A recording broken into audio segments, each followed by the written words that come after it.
gabinawa na ikaw ay gagawa ng mga pagpapala at himala sa bawat isa sa amin. Naway nakita mo ang tunay naming pag-ibig at pananampalataya sa inyo.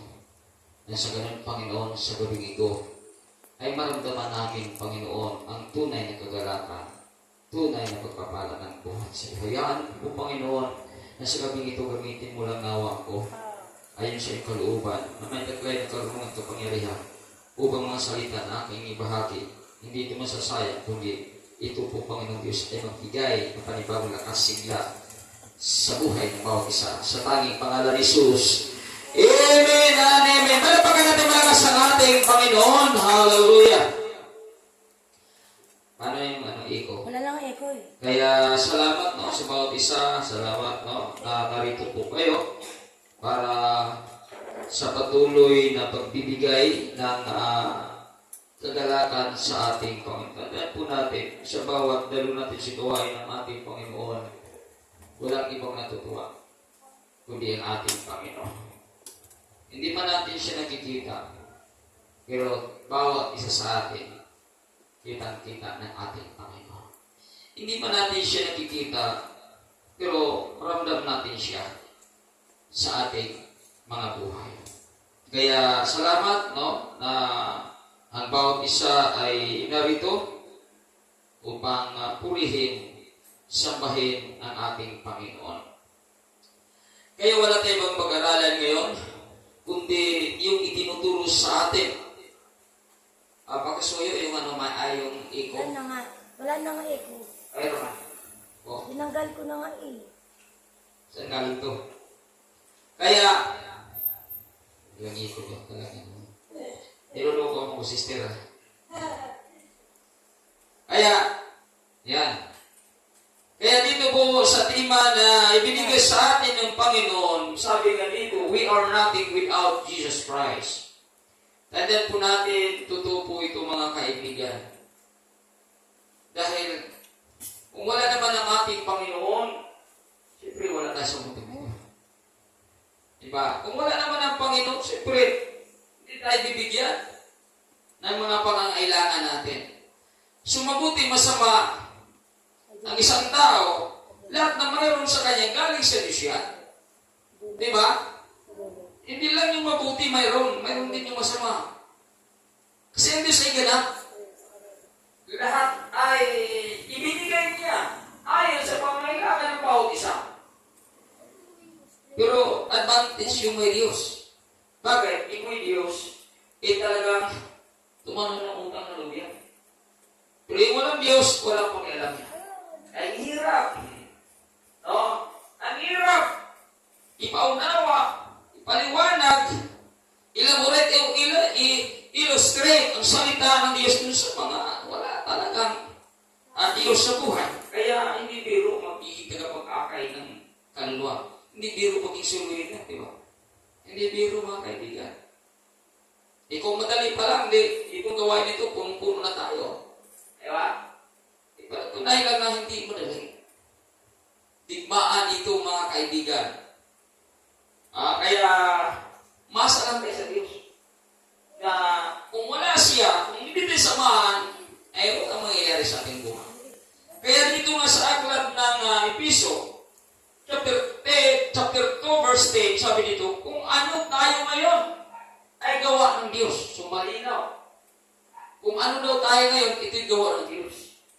Yung malinaw na wala tayo dapat pagmayabang dito. Diba? Sabi dito, at sa pakikipag-isa natin kay Kristo Jesus, ay nilikha niya tayo para sa mabubuting gawa.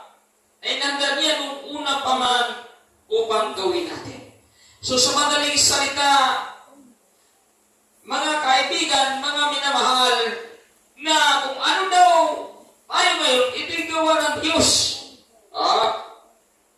Dahil sa ating pakikipag-isa sa ating Panginoon Kristo. Nilikha tayo upang gumawa ng mabuti.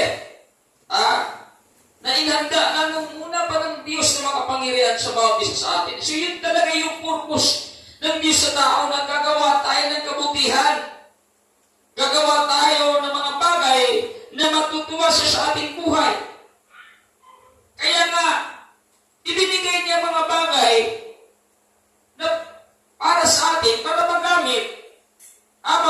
bumubuhay sa mundong ito. Kaya kung anong mayroon tayo, ay huwag natin ipagmayabang dahil lahat ito ay galing sa ating Panginoong Kristo. Dapat tayo magpasalamat. At dahil nagpapasalamat tayo, kung anong mayroon tayo, gagamitin natin para sa karangalan ng kanyang pangalan. Diba? Kasi bilang isang Kristiyano, bilang isang tunay na may pananampalataya sa Panginoon, ilagi tayong tumanaw ng utang na loob sa Kanya kung anong mayroon tayo.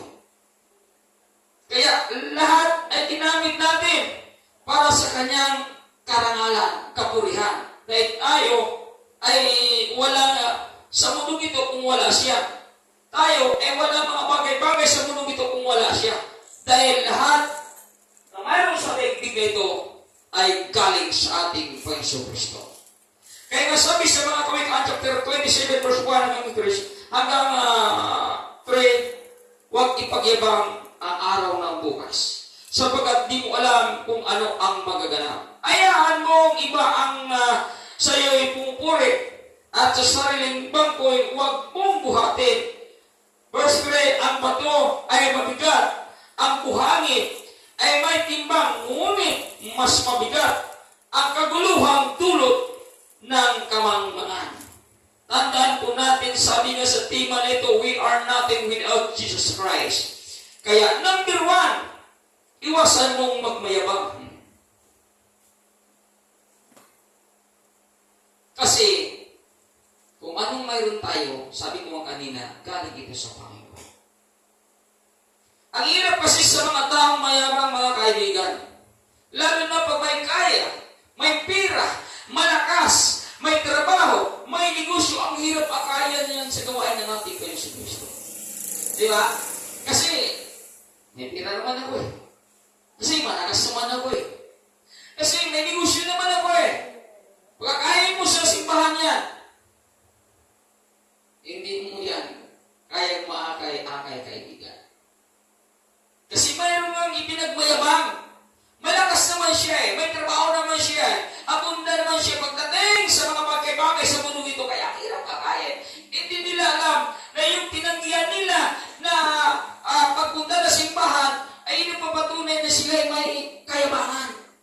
Biruin mo, kaibigan, nagmalasakit ka na, niyaya mo sila, nag-effort ka na para sa kanilang kaligtasan, pero tumatanggi pa rin sila. Bakit? Dahil mayroon silang kaya sa buhay. Diba? Pero ikaw at ako, na may tunay na kaugnayan sa ating Panginoon, hindi mo ipinapairal yung kaibahan. Ang ipinapairal mo, yung masunod ang kalooban ng ating Panginoon, yung pagpapakumbaba. Kaya hindi ka na kinakailangan akayin pa, hindi ka na kailangan pagsabihan pa, dahil tumanaw ka ng utang na loob na kung anong mayroon ka, lahat ito'y galing sa ating Panginoon. Kaya pagdating ng simba, hindi ka na kailangan i-remind pa, hindi ka na kailangan palalahanan pa. Bakit hindi ka mayabang na Kristiyano? Sapagkat naturuan ka na salita ng ating Panginoon Kristo. Malapagan natin ang ating Panginoon. Kaya nga sabi dito sa una, sa verse 1, huwag ipagyabang ang araw ng bukas pagkat di mo alam kung anong magaganap. So, alam natin sa ating sarili na ang araw ng bukas hindi natin alam. Kaya kinakailangan na magiging marunong tayo. Kinakailangan na maglingkod tayo sa ating Panginoon totoo. Kung mayaman ka pinansyal, magpasalamat ka at gamitin mo yan sa karangalan ng ating Panginoon. Kung mayaman ka pisikal, huwag mong ipagmayabang yan, kundi gamitin mo yan para din sa karangalan ng ating Panginoon. Kung mayaman ka material, huwag mong ipagyabang yan, kundi gamitin mo yan para sa karangalan ng ating Panginoon. Sapagkat kung ano mang mayroon tayo, karangalan man, karunungan man, o kalakasan man, o ano mang mga bagay na mayroon tayo, lahat yan ay galing sa ating Panginoon. Kasi kung ipagmayabang natin kung anong mayroon tayo, baka isang araw mayabang na tayo, hindi na tayo susunod, hindi na tayo sisimba, hindi na tayo manalangin, hindi na tayo magbabasa ng Biblia, wala na tayong pakialam. Dahil ka ng mga bagay na gusto mo sa iyong buhay. Nagkakamali tayo, kaibigan. Dahil ang lahat na mayroon tayo, galing sa Diyos yan. At pwede kukunin niya ang lahat na yan pag hindi na mapagkatiwalaan kung ano mang yaman na mayroon tayo sa mundo ito. Palapakan natin ang ating Panginoon. Kasi ano mang mayroon tayo, hindi po yan daan para iligtas tayo sa parmasaan mga kapatid. Kung ano mang mayroon tayo, temporary lang yan nandito sa mundo. Although maligtas ka sa kahirapan, ligtas ka sa gutom, kasi mayroon ka. Pero mga kaibigan, tandaan po natin kung ano mang mayroon tayong kayamanan sa mundo nito, hindi yan ang magliligtas sa atin sa ito. Ang importante, kung anong mayroon tayo, mga kaibigan, dapat maparangalan natin ang ating Panginoon Kristo. Dapat maluwalhati natin ang ating Panginoon. Dapat maitaas natin ang ating Panginoon sapagkat tayo ay tunay na tumanaw ng utang na loob sapagkat alam natin kung anong mayroon tayo, lahat ng ito ay galing sa ating Panginoon Kristo. Kaya siya pa rin ang maparangalan sa anumang mayroon tayo sa ating buhay. Hindi yung ating sarili. Kundi ang ating Panginoon. Dahil kung wala siya, wala tayong mga ganitong mga bagay. Tingnan natin kita po natin si David. Nung siya po ay pinagpapala ng ating Panginoon, nababasa natin sa aklat ng Kronika, chapter 29, na sabi dito, Panginoon Diyos, ang lahat ng mayroon ako ay galing sa inyo, at ang lahat ng ito ay ibabalik ko sa inyo. Biruin mo. At hindi lang siya, pati ang kanyang sambayanan. No, inakit din niya na magbalik loob sa Diyos. Ano mang pagpapala na mayroon sila, sapagkat ang lahat na kanilang natatanggap na pagpapala ay galing sa Diyos. Siya rin David niyan, hindi mayabang. Hindi siya mapagmataas, kundi marunong siya tumanaw ng utang na loob, sapagkat alam niya kung wala ang Diyos sa kanyang buhay, hindi siya pagpapalain, hindi siya paggayamanin, hindi siya mabibigyan ng kapangyarihan, hindi siya mabibigyan ng karunungan. Kaya bilang pagtanaw ng utang na loob na mayroon siya, ginagamit niya para maparangalan ang pangalan ng ating Diyos na makapangyarihan. Palapakan natin ang ating Panginoon. Yun po ang mararamdaman ng mga tunay na kumikilala sa Diyos. Kaya sa ating buhay, huwag natin kaligtaan na dapat huwag natin ipagmalaki kung ano mayroon tayo. Dahil diyan tayo mabibigo, kaibigan. Pride, yun minsan ang sumisira sa pananampalataya natin sa Panginoon. Pride, minsan mga kaibigan, ang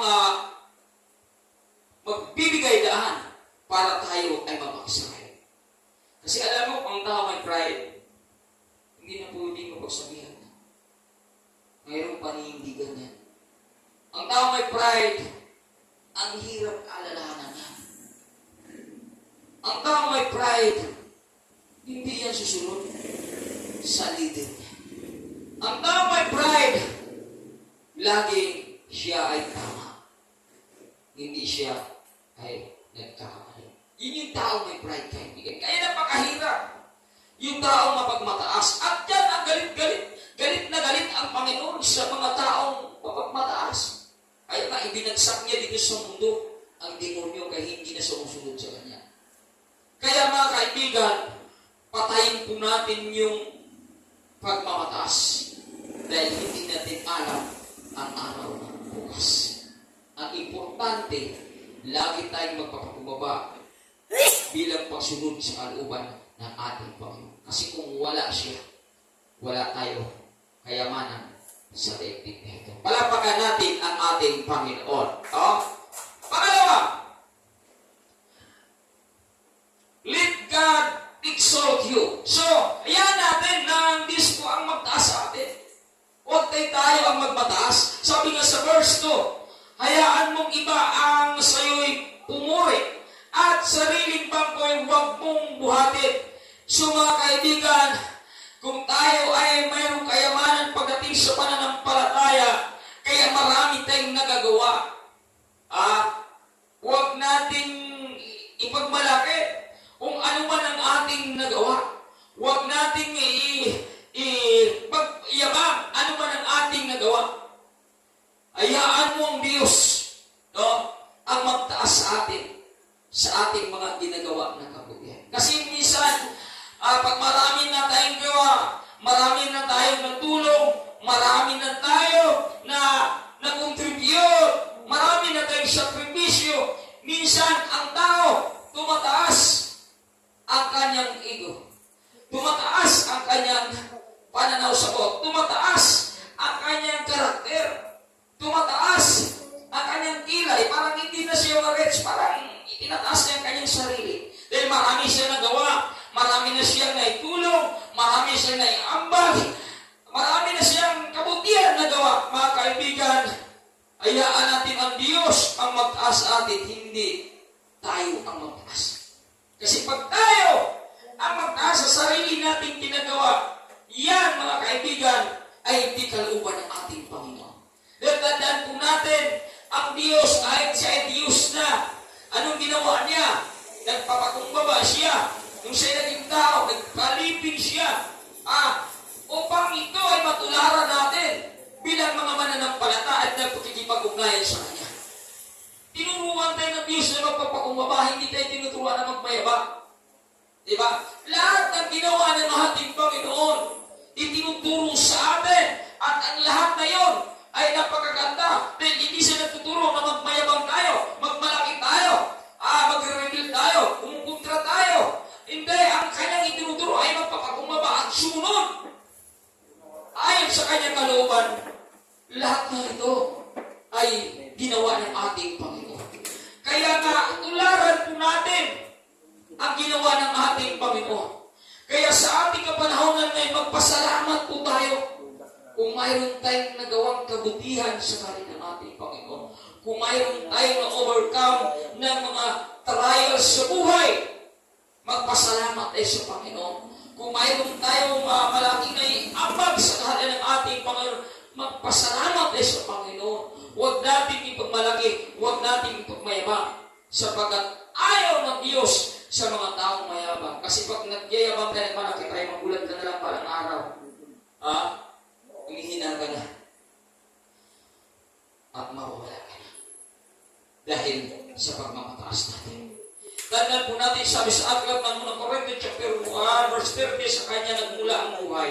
Nataglay ninyo dahil sa pagkikipag-isa ninyo kay Kristo Jesus na siyang ginawang karunungan natin sa pamagitan din niya tayo itinuring na matuwid, ginawang banal at iniligtas ng Diyos. Piruin mo, kaya wala talaga tayong pwedeng itaas ating sarili. Dahil sa pamagitan niya, sa pamagitan ng ating Panginoon, ginawa niya tayong banal. Ginawa niya tayong matuwid. Iniligtas tayo niya. So ano pa bang ipagmalaki natin dito? Wala tayong pwedeng ipagmalaki. Kaya kung nakita sa buhay mo na ikaw ay matuwid, talagang maraming humahanga sa iyo, maraming natutuwa sa iyo, huwag muna itaas ang sarili. Kung nakita sa sarili mo na lumalakad ka na sa kapanalan, talagang namumuhay ka na ayon sa kalooban ng ating Panginoon, wala dapat tayong itaas ating sarili. Sapagkat ang lahat ng ito ay galaw ng Diyos sa ating buhay. Kung mayroon man tayong itaas, kung mayroon man tayong ipagmalaki, walang iba, kundi ang ating Panginoon. Kaya kung naging banal ka na, kung naging matuwid ka na, mga kaibigan, dapat ang patuloy na pagpapakumbaba ang siyang makita sa buhay. At ang maitaas sa buhay mo, hindi ang pagkatao mo, kundi ang ating Panginoon. Sapagkat lahat na nangyayari sa iyo ay galing sa Panginoon na. Ang sa iyo lang magpasalamat ka sa Kanya. Lord, maraming salamat. Nagiging matuwid na ako ngayon. Lord, maraming salamat. Naging banal na ako ngayon. Dahil kalaw ito, Panginoon, sa iyong kapangyarihan na sa akin nananahan. Kaya magpasalamat lang tayo sa Panginoon. Huwag na tayong magmayabang pa, sapagkat sabi sa unang Korinto, chapter 1, verse 31, kaya nga tulad ng nasusulat, ang sino mang nais magmalaki, ang ginawa ng Panginoon ang kanyang ipagmalaki. So malinaw mga kaibigan, kung may meron tayong nais na ipagmalaki, dahil naging matuwid tayo, dahil tayo ay naging banal, walang ibang nating ipagmalaki, kundi ang Panginoon, dahil siya ang tunay na gumagawa sa ating buhay. Kaya nakita sa atin ang pagkamatuwid, nakita sa atin ang pagkabanal. Kaya pagka natin ang ating Panginoon. So magpasalamat na lang tayo. Kung sa tingin natin naging matuwid na tayo, hindi na tayo ligo-ligo, hindi na tayo malukto, hindi na tayo ano bang tao pa sa iba dyan. Matuwid ka na, nasunod mo na ang sinabi ng Panginoon, nasunod na yan Matthew 6:33, dati hindi mo kaya yan.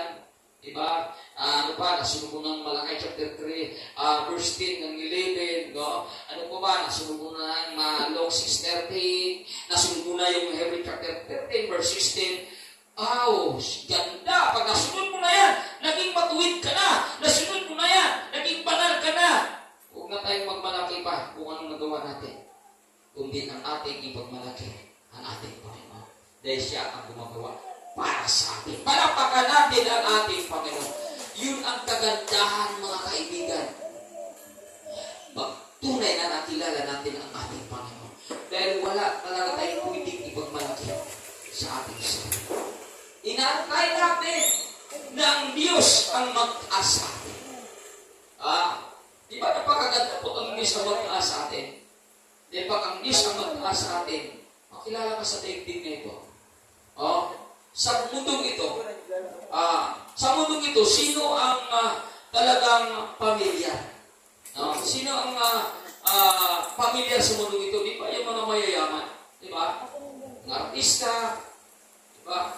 Walang araw, pag ipairal natin yung pagpapakumbaba, Diyos ang magtaas sa atin at makilala ka sa mundo ito.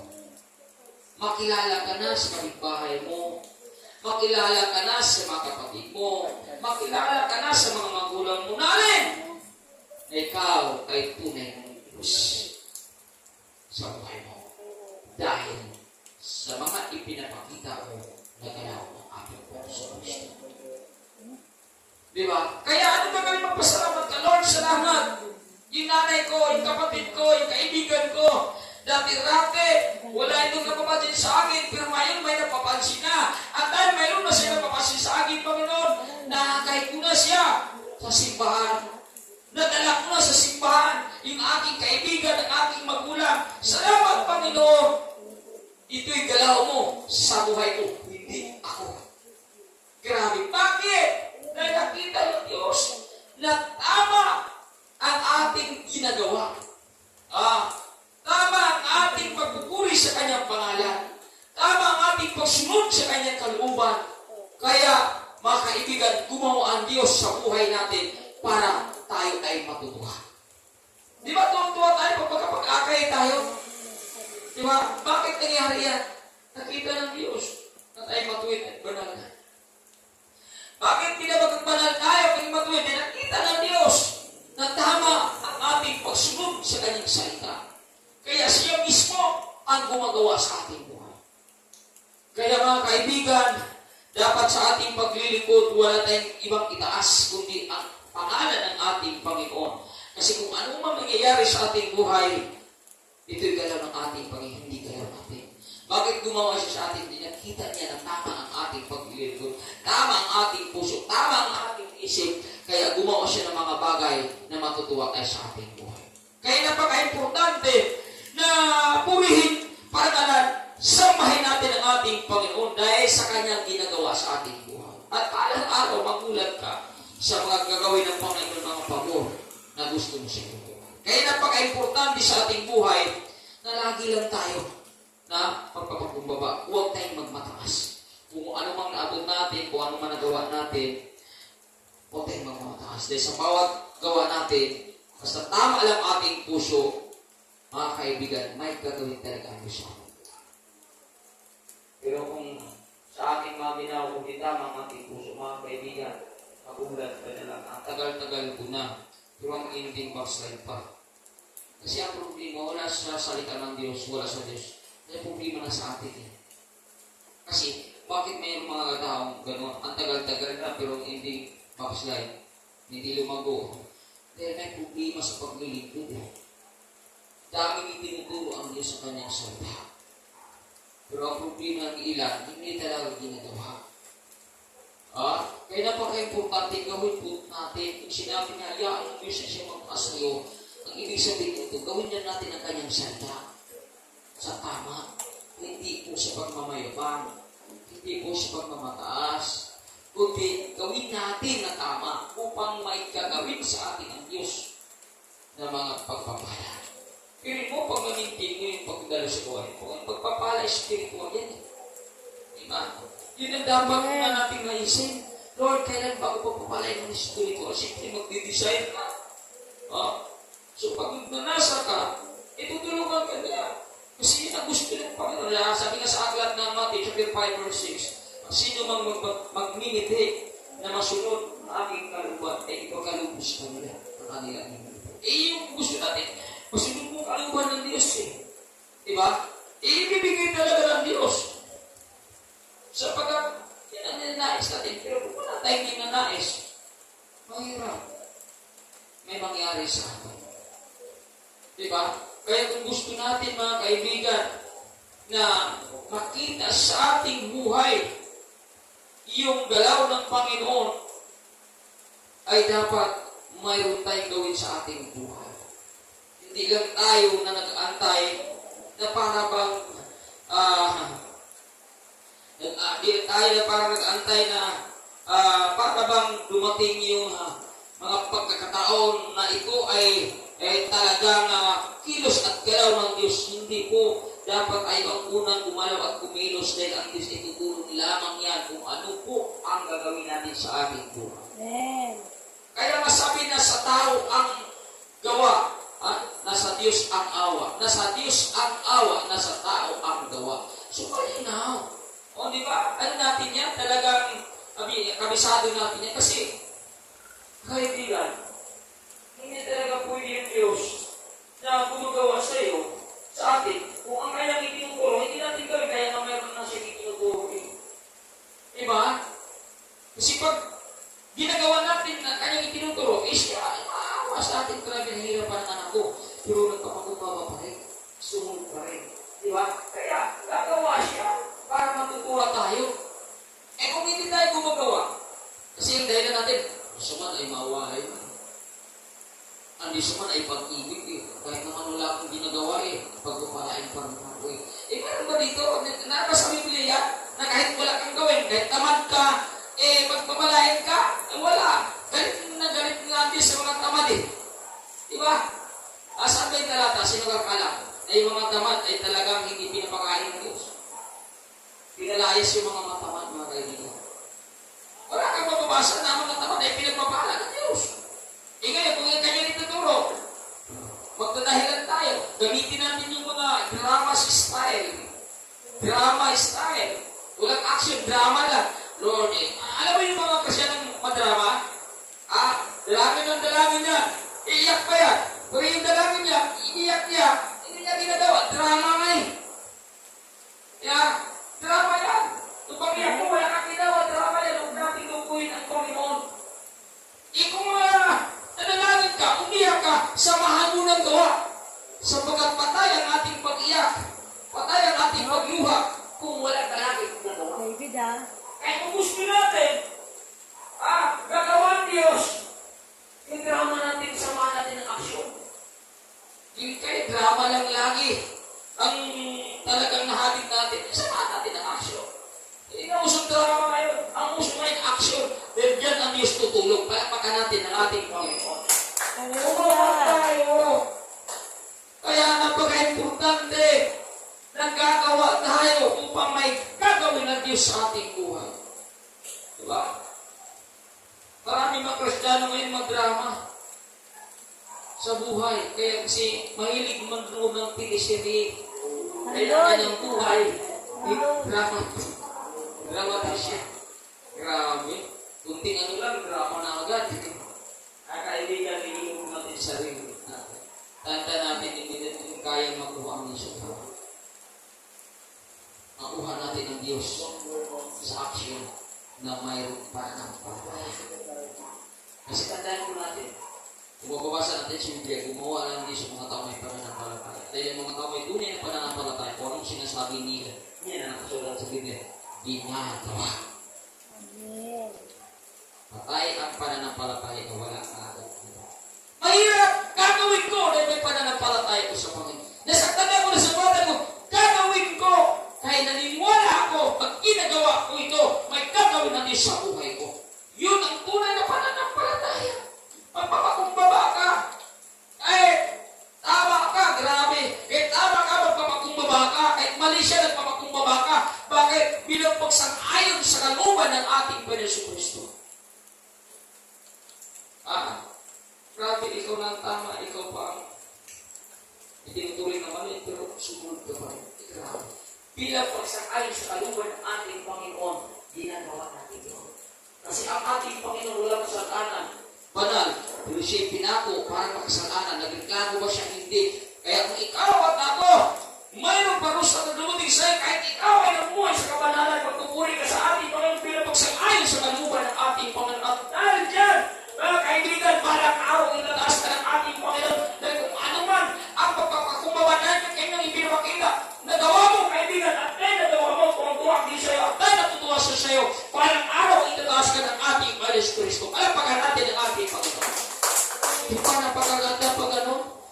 Hindi kay grabe ka makapagdahilan. Kahit na ibigay magdadahilan pa. Ang Panginoon, hindi magdadahilan. Grabe ang Diyos na magpapagawa. Bakit kasi ang punong-punong pagpapakubaba? Alam ba natin? Bakit ang Panginoon punong-puno na pagpapakubaba? Bakit? Dahil lang kaya gawin. Makapangyarihan siya. Hindi niya ginagamit ang kanyang kapangyarihan. Ang ginamit niya ang pagpapakubaba. Bakit kaya? Gusto niya na tularan natin kung ano pagpapakubaba na kanyang ipinapakubaba. At pagkatularan natin, siya ang gagawa para tayo ay matutuwa. Di ba napakaganda? Hindi kay puro tayo reklamo, puro tayo dahilan, puro yung may pagkano dahilan, handong na palang, bunga palang kasinungalingan, ay lang din ang naluloko sa sarili natin. Kaya lang din na sasaktan. Kaya lang din na mawala. Bakit? Hindi na nakita sa ating buhay ang kapurihan ng ating Panginoon. Tandaan po natin mga kaibigan, sa bawat ginagawa natin, dapat maluwalhati ang ating Panginoon. Sa bawat ginagawa natin, dapat maparangalan ang pangalan ng ating Panginoon. Sapagkat wala tayo sa mundo ito kung wala ang ating Panginoon. Dapat maparangalan siya lagi, hindi kayo masaktan siya lagi. Hindi mo kung nagdadahilan ka, kung nagdadahilan mo, tinakpan mo na sa sarili mo, may kalabas doon sa sinungalingan natin. Naparangalan ba ng Panginoon? Hindi po. Kaya mga kaibigan, kung alam natin sa ating sarili na kung wala ang Diyos, wala tayo, kung wala ang Diyos, hindi tayo pinagpapala, kung wala ang Diyos, wala tayong lakas, wala tayong karunungan, kung wala ang Diyos, wala ka tayo. Kaya dapat tumanap tayo ng putunal kung anong mayroon tayo. Hindi kayo, pagdating sa mga konting problema, dahilan tayo, at pagkadahilan natin, kalalabas na dito kasi mga kaibigan tayo gusto mong pumapalog sa ating buhay. Dahil hindi yan itinuturo ng Panginoon. Kung anong itinuturo ng Panginoon, dapat niyang sundin natin. Kasi pag sinusunod natin, ito po ating pagkakilala sa Diyos. Kung ano kasi pagkakilala natin sa Panginoon, yun natin pagsunod. Kung kilala mo ang Panginoon kung sino siya, dapat yun yung pagsunod mo sa Kanya. Alam mo, Diyos na makapangyarihan, dapat may kapangyarihan ka din. Alam mo, Diyos ay punong-punong pagpapakubaba, dapat mapagpapakubaba ka din. Alam mo, Diyos ay mahabagin, dapat mapaghabagin ka din. Alam mo, Diyos mapagbigay, dapat mapagbigay ka. Bakit? Yun ang gagawin natin, sapagkat siya ang ating tinanggap bilang Panginoon at tagapagligtas, kaya nabago ang ating buhay dahil tinanggap natin siya. Kaya kung ano pagkagya dapat mayroon siya, magkikita sa ating buhay. Hindi kay tinanggap natin ang Panginoon bilang tagapagligtas, pero ang layo sa ating ginagawa, sa ating mga sinasabi, mga kaibigan, useless po. Kaya, hindi mo dali mag-impresyon. Pinakailangan pagpupusan at pag-aralan natin upang yung kapangyarihan ng Panginoon makita tunay tunay sa buhay natin. Yung pangarap ko, mga kaibigan, na sa bawat isa sa atin yung katangian ng pamamagitan sa atin. Kaya lagi kong ipinapangaral yung pagpapakumbaba. Pinatay natin yung pagmamataas kasi ito yung problema ng ilan. Yung pagmamataas kaya ang daming dahilan. Mga kaibigan, kung wala sa atin yung pagmamataas, kung nasa atin yung pagpakumbaba, kaya nasugatan na saktan ka, nandiyan para kang pagsulog mo. Alam mo sa pagsulog mo, nandoon yung galaw at kilos ng ating Panginoon Kristo. Matutuwa ang Diyos mga kaibigan sa mga sumunod sa kanyang salita. Pero pag hindi tayo sumusunod, nalulungkot ang Panginoon. Bakit siya nalulungkot? Tandaan po natin, bawat isa sa atin na inandan siya ng mga pagpapahal. Pero paano naman niya ibibigay ang mga pagpapahal na dapat para sa iyo kung hindi natin sundin ang kanyang itinuturo sa atin? Sabi ko sa inyo, hindi consider ang Diyos hindi katulad ng tao na pwede mo mabayaran, pwede mo masulat. Pero ang Diyos hindi pwede mo mabayaran masulat. Hindi siya tao na katulad natin. Namang, pag may panulas, wow, parang ano ka. Parang dumidistansya ka. Hindi ganun ang Diyos mga kaibigan. Kaya kung sinasabi sa inyo, si Moses kung palakasan pa, si Moses malakasan. Kaya si Abraham, ay si Apostol po, si Saul, di ba? Malakas ka niya. Pero, ano nangyari sa kanila? Pinikonsider ba ng Diyos? Hindi po. Kung palakasan pa lang, walang palakasan sa Diyos. Batay sa ating pagsunod sa kanyang salita, doon na siya gumagawa. Kaya, gawin natin kung anong sinasabi niya. Alam natin, we are nothing without Jesus Christ. So, alam pala natin eh. Wala pala tayong kwenta kung wala siya. Kaya kung anong mayroon tayo, gamitin natin para sa kanya. Di ba? Gamitin natin. Ang lahat na kanya yung tinuturo, gamitin natin, gawin natin. Kasi lahat na tayo yung tinuturo, magpapala ito sa atin. Kung ibaliwalay natin, mga kaibigan, naglalaro natin sa ating paglilingkod. Kasi alam mo yung mga taong biniliwala ang pangalan sa salita Diyos, mga kaibigan, naglalaro kayo dyan. Tayo lang po ang nasasaktan. Kaya ipamuhay natin kung ano ating napapagay. Sabi sa aklat ng Santiago, chapter 1, verse 22. Mamuhay kayo sa salita ng Diyos kung pinakinggan lamang niyo ito at hindi ginagawa, dinadaya ninyong sarili. Tuturo naman eh. Nakikinig tayo, nakikinig. Hindi naman natin ginagawa. Anong resulta? Wala. Pero kung nakikinig tayo at ginagawa natin ang ating napapakinggan, mayroong pagpapalag at pangako ang ating Panginoon.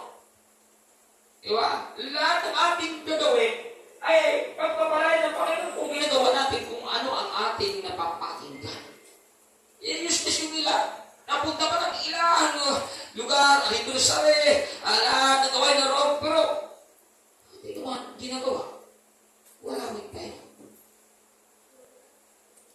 Walang kwenta ang ating mga sinasabi, hindi natin ginagawa. Gawin po natin mga kaibigan. Kasi alam natin na kung wala ang Diyos sa atin, wala tayong sayo. Kaya nga, ang dami ang itinuturo sa atin eh. Gawin natin. Kasi kung hindi natin gawin, wala kasi hindi mga kaibigan. Kaya, panghuli, without God, we are nothing. Kaya, kung tayo, don't be foolish. Kaya huwag tayong ganito.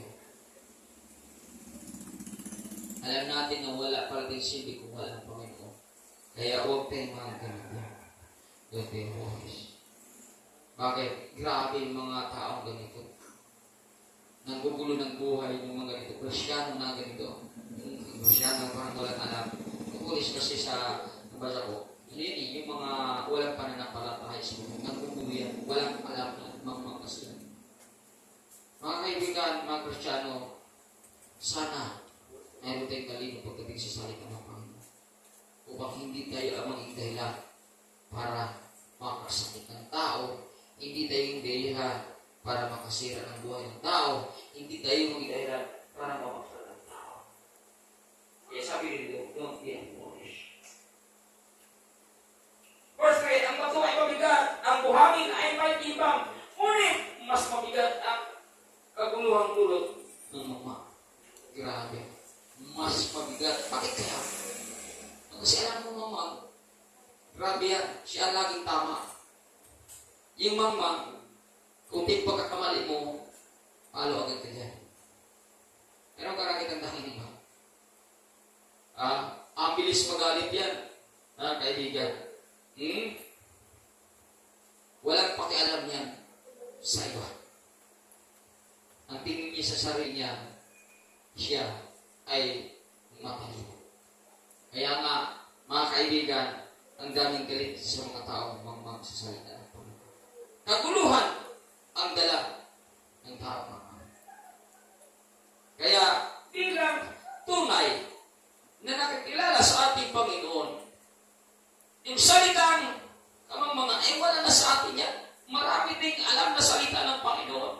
Kasi yung mga tao, sabi dito ba, mga tao lang pananampalataya, kaya sila ay mga taong nanggugulo. Di ba? Nanggugulo sa mga tao may pananampalataya. Tayo, meron tikang na sa Panginoon. Anong mayroon tayo? Hindi ka mga kundi katalinuan na galing sa Panginoon. Nakakatulong tayo, nakaka-encourage tayo, ginamit ating buhay para sa pagbabago ng ibang tao, dahil mayroon tayong talino. So, yung mga mamang, wala na dapat sa atin yun. Yung salitang mamang, yun yung ay ginawa natin nung tayo, ay wala pa kay Kristo. Hindi tayo mag-away, hindi tayo mag-tira, hindi tayo mag-chismis, di ba? Pero ngayon, hindi na ho. Hindi tayo nag-away tayo, kundi tayo ay friendly. Hindi na tayo chismusa ngayon, kundi tayo po ay nagbabahagi ng salita ng Panginoon. Dahil hindi na tayo mayroon na tayo kagungan galing sa Panginoon. Dahil ginamit natin ano mayroon tayo para sa kapurihan ng pangalan ng ating Panginoon. Sapagkat nakakalungkot yung tao. Sabi nga dito, Galata chapter 3, verse 11. Ang nagtanim ng payot ay punong ng kasinungalingan. Ang naninira kanyang kapwa ay isang tao mamang. Guloy ko, pag naninira ka daw sa kapwa mo, masabi ito isang tao mamang, gulo talaga mabuti yan. Di ba? Siraan yung kapwa mo. Alam mo, pag ikaw sinisira yung kapwa mo, kwento ka sa iba na hindi totoo, yun yung paninira. Gumawa ka ng kwento para makasahit ka ng tao. Sinisiraan mo Ngayon, pag nakakalam yan, alam mo, sister, si Juan nasabi ito, ganito ka daw, ganyan ka na. Hindi naman ginawa, hindi ano. Ngayon, away talaga, kaya ang dala ng magmang ay kaguluhan talaga. Sabi nga dito, ang gulot ng magmang ay kaguluhan. Di ba? Pero, tandaan po natin, hindi ito buhay natin. Ang buhay natin na kapag bigay ng kiginawaan sa mga tao na kapaligid sa ating buhay. Hindi tayo nagbibigay ng kaguluhan. Hindi tayo nagbibigay ng kasamaan. Kundi ginamit ang ating buhay para sa kapayapaan at kabutihan. Dahil tayo ay may karunungan galing sa ating Panginoon. Palapagan natin ang ating Panginoon. Last verse, pangalawang Timothy chapter 2, 23 hanggang 24, iwasan mo ang mga hangal at walang kabuluhan. Grabe. Iwasan mo daw yung hangal, ang mga hangal. Kaya sino bang sinawag ng naging mga tao walang pananampalataya? Yun ang gugulo lamang. No? Yung mahilig makipagtalo, yung mahilig makipagbabate, yung mga tao na yung mga mahilig magmamataas.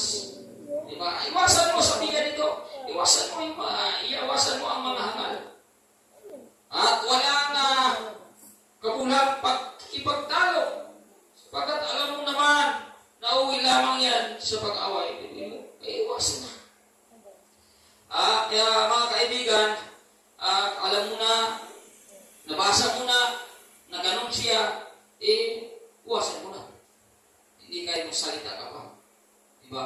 Tandaan po natin, yung mga taong matalino, lagi nagpapakumbaba yan. Yung mga tao na puno ng salita ng Panginoon, lagi nagpapakumbaba yan. Yung mga tao na sinamahan ng ating Panginoon, laging nagpapakumbaba yan. Dahil sila ay mga tao may karunungan. Yun ang ipapakita natin, mga kaibigan. Sabi, verse 24, ang lingkod ng Panginoon ay hindi dapat makipag-away. Sanib ay dapat siyang maging mabait sa lahat at mahusay magturo at makita. Sige ang lingkod ng Panginoon. Hindi hindi makipag-away. Kasi kung nakipag-away pala tayo, mga kaibigan, lumalabas na tayo isang. Kaya don't feel foolish. Dahil, mga kaibigan, tayo ay pinagkaloobanan ng Diyos ng karunungan. At ang karunungan na mayroon tayo, dapat maparangalan ang kanyang pangalan. Hindi kahit gagawa pa rin tayo ng kalukuhan o kasalanan. Kinakailangan gamitin natin ang karunungan para matutuwa ang Panginoon sa ating buhay. Kaya iwasin na natin yung pagkamangma. Wala yan sa ating mga kaibigan. Dahil tayo ay totoo may kaunahin sa ating Panginoon. Patay na ang ganong klase katangian natin. Wala na ang ganitong katangian natin. Bakit? Tapos na ang ating lumang pagkatao. Nandito na tayo sa bagong pagkatao. At dahil ang bagong pagkatao, punong-punong karunungan, galing sa ating Panginoon Kristo. At dahil galing sa ating Panginoon Kristo, ang karunungan niyan, lagi natin magparangalan ang kanyang pangalan habang tayo ay nabubuhay sa daigdig na ito. Palampakan natin ang ating Panginoon. Hallelujah. Yun ang dapat makita sa atin. Dahil bilang isang pastor, wala akong buong pangalan. Kundi mabigyan natin laging kagalakan ang ating Panginoon. Sa mundo nito, temporary na tayo lahat. Pawang lumilipas tayo sa mundo ito.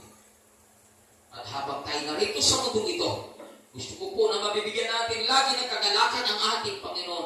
Anong mayroon tayo? Ulitin ko, anong mang mayroon tayo? Kayamanan man pinansyal, kayamanan man physical, kayamanan man material, huwag natin ipagyabang ang lahat na yan. Kundi, yan ay gagamitin natin para sa karangalan ng pangalan ng ating Panginoon habang tayo nabubuhay sa mundo ito. At yan ay ginagawa natin bilang pagkananautang na loob sa ating Panginoon. Dahil kung wala siya, wala po tayo sa daigdig na ito. Palapakan natin ang ating Panginoon. Hallelujah. Kaya maraming salamat sa bawat isa at nawa po ay mayroon tayong napulot na magandang aral upang lalo pa umunlad ang ating kaugnayan sa ating Panginoon. Lahat po tayo tumayo upang manalangin sa pagtatapos sa gawain ng ating Panginoon. Hallelujah. Jesus, maraming salamat, Panginoon, sa patuloy na pagmamahal mo sa amin, patuloy na pagtuturo mo sa amin, patuloy, Panginoon, pag-remind mo sa amin na dapat kami, Panginoon, ay may tunay na karunungan at ang karunungan ito ay gagamitin namin para parangalan ang iyong pangalan habang kami nabubuhay sa mundo ito. Tulungan mo kami, Panginoon, na magawa namin ito dahil ang aming pangarap, Panginoon, bilang mga anak mo, kundi magparangalan ang pangalan mo. Mabigyan ka namin ng kagalakan, Panginoon. Yan ang gusto namin, Panginoon, na gagawin habang kami nabubuhay sa mundo ito. Sapagkat ang aming buhay, inahandog na namin sa iyo o inaalay na namin sa iyo. Kaya gusto namin, Lord, pagkagawa ng mga bagay na matutuwa ka sa aming buhay. Kaya tulungan mo kami, Panginoon, upang magawa namin ito, Panginoon. Alam namin bilang mga pinangon at binago mo, may gagawin ka pa ng mga pagpapala sa amin. Kaya pahintulot mo nawa na sa taong ito, Lord, mangyayari ang mga plano mo sa aming buhay. Plano, Panginoon, na ipagkalubos sa amin yung ganap at kasiya-siya ng mga pagpapala ng pangako mo at ito'y tunay na aming matatanggap sapagkat totoo ka, Panginoon, sa iyong mga pangako. At dahil totoo kami, Panginoon, na sumusunod sa iyong salita, alam po namin ito'y aming mararanasan sa taong ito. Sa pangalan ni Jesus, sa pangalan ni Jesus, matatapos ang taong ito, Panginoon, na kami po ay umulad, lumago ang spiritual na buhay, maging matatag ang aming pananampalataya at mamunga kami ng lubusan sapagkat naniniwala po kami, Panginoon, na may gagawin ka sa buhay ng bawat isa. Kaya maraming salamat, Panginoon, at hayaan mo, Lord, ang lahat ng pinag-aralan ngayon, magbibigay nawa ito ng karagdagan amin ng karunungan upang patuloy kang makilala sa aming buhay habang kami temporary na bubuhay sa mundo ito. At ang bawat isa, Panginoon, pansamantala na uuwi sa kanilang tahanan, ingatan mo na at gabayan sa daan upang makarating sa kanilang tahanan, ligtas at mayroong kagalakan. Maraming salamat, Panginoon, at naway kalugdan mo, tanggapin mo ang aming papurit pasalamat, pagsamba, pagdakila sa kaming ito sa tanging pangalan ni Jesus. Amen. Amen. Palapakan natin malakas ang ating Panginoon. Maraming salamat sa bawat isa. To God be all the glory. Bukas ang ating anniversary sa Salawag, Cavite at sa Kay Anlog, Calamba.